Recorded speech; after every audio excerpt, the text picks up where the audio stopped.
Good evening, viewers. This is Nigerian News Center. We look at updates in Nigeria and globally. Mr. Chinedu Market, you're welcome. Good morning, viewers, wherever you're watching us from. Good morning, good afternoon, good evening. Record that recently, Ukraine gave Nigeria 25 tons of grain. And in reaction, P2B questioned the rationale, stressing that Nigeria have all it takes to feed Africa, and Ukraine is at war. But recently, there was a forum where the political stakeholders in Nigeria gathered, including the governor of Niger State and some other stakeholders, where Obi addressed the people. But let me quickly tell you, Obi is saying, I'm not desperate to see Nigeria, I'm not desperate to be Nigerian president, but I'm desperate to see Nigeria war. What is your reaction first? Well, Obi has not been far from the truth when you talk about, governance and development in Nigeria. Obi has always been positive, and most of his analysis and most of his, blueprint on how to move Nigeria from the doldrum, to El Dorado, has been endorsed globally. That's the fact. We must face it, But on the issue of Ukraine, let me just make it clearly. Nigeria is in a state of emergency, and Ukraine, being the largest producer of grain, have bilateral relations because at a point in time they were saying it's Egypt. Ukraine also gave Egypt grains based on bilateral relationship. You understand what I'm saying? Based on trade agreement, that was why Egypt is still enjoying. But in a state of emergency, like Nigeria, that have what it takes to produce as much as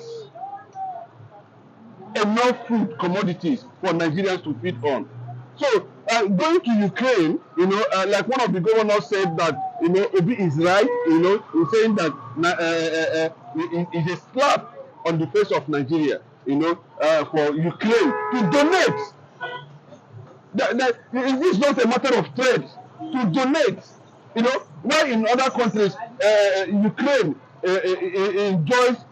That's the difference. So that people will not misunderstand what Obi is trying to say in that regard, that the grain that was donated to Nigeria. No. I think what Obi is trying to say is Ukraine is at war.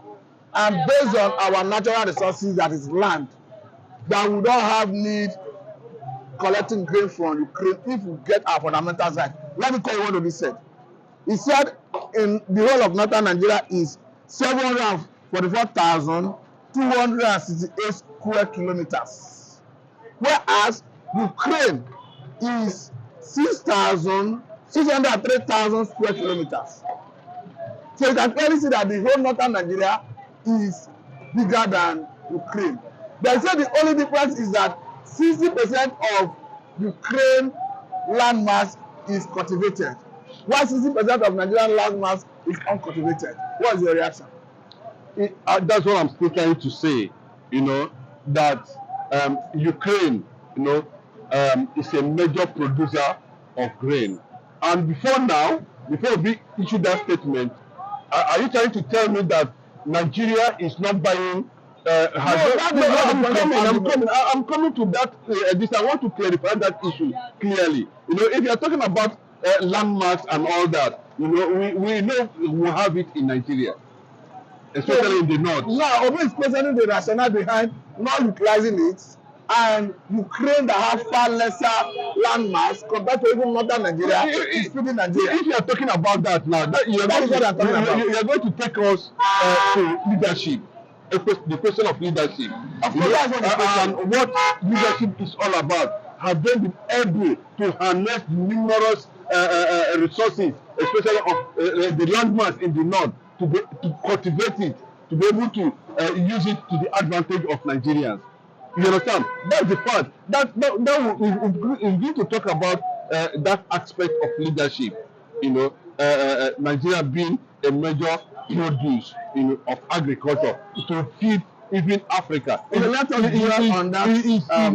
very possible. It's a clear sign that the leadership has failed in that direction, and Obi has oftentimes repeated it that even the so-called Sambisa forest will be turned to agricultural zone, you know, if he becomes the president. That is what Obi is trying to say. Okay.